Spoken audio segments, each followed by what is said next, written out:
में बात करना चाह रहे हैं उस टॉपिक का नाम है electric field at the axis of electric field at the axis of uniformly charged ring, uniformly charged ring. तो इसके लिए सबसे पहले एक यूनिफॉर्मली चार्ज रिंग लेते हैं। उस रिंग का रेडियस हम लेंगे r, जैसा कि आपको दिख भी रहा है। इस रिंग का रेडियस है r और इस रिंग पर मैं पूरा पॉजिटिवली चार्ज या नेगेटिवली चार्ज दे सकते हैं, लेकिन फिलहाल मैंने इस पर पॉजिटिवली चार्ज दिया है। अब मेरे को इसके एक्सिस पर, जो कि ऐसा है, एक्सिस है इसका, इस एक्सिस के किसी भी पॉइंट मैंने सेलेक्ट कर लिया, वो पॉइंट दैट इज m, जो कि एक्सिस इस रिंग के सेंटर से x डिस्टेंस की दूरी पर है।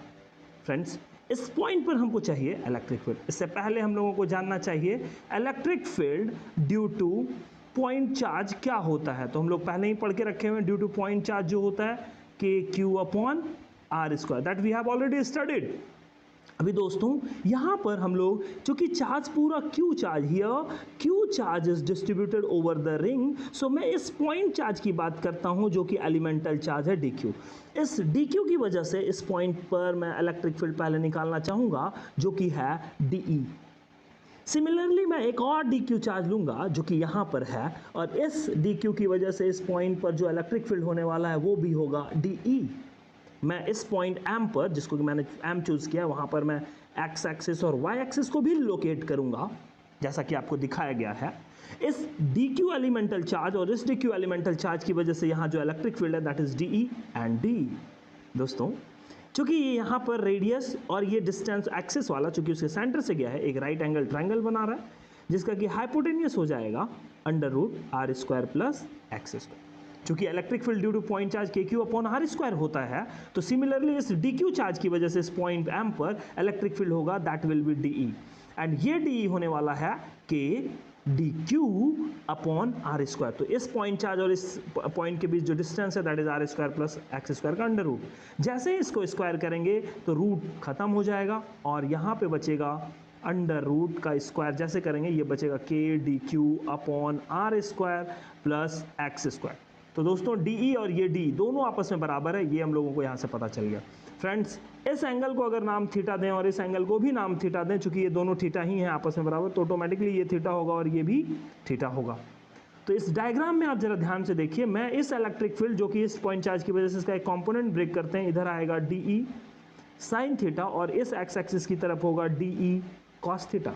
सिमिलरली अगर इस dE कॉस का मैं कॉम्पोनेंट ब्रेक करता हूँ तो ऊपर आएगा dE साइन थीटा, जबकि नीचे आएगा dE कॉस थीटा। तो इस तरीके से टोटल जो इलेक्ट्रिक फील्ड इस डायरेक्शन में आ जाएगा वो होगा dE cos theta. Friends, no issue. So यहाँ से हम लोगों को जो net electric field, elemental electric field, net elemental electric field इस दोनों पॉइंट चार्ज की वजह से आ रहा है, वो आ रहा है dE cos theta. Sir what about y axis? तो मैं कहूँगा y एक्सिस, चूंकि दोनों का मैग्नीट्यूड इक्वल है और अपोजिट डायरेक्शन में, तो एक दूसरे को कैंसल्ड आउट कर लेगा। इस तरीके से जो नेट इलेक्ट्रिक फील्ड बचेगा that will be dE cos theta due to this and dE cos theta due to this. तो दोनों चार्ज की वजह से यहाँ पे जो नेट इलेक्ट्रिक फील्ड आने वाला है that is dE cos theta.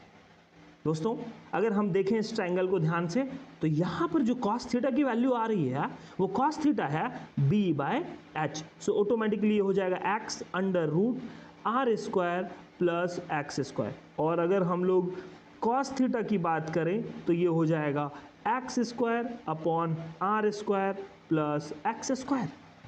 इस तरीके से मेरे को cos थीटा के बारे में पता चल गया। मेरे को इस पॉइंट पर नेट इलेक्ट्रिक फील्ड चाहिए जो कि dE cos थीटा है।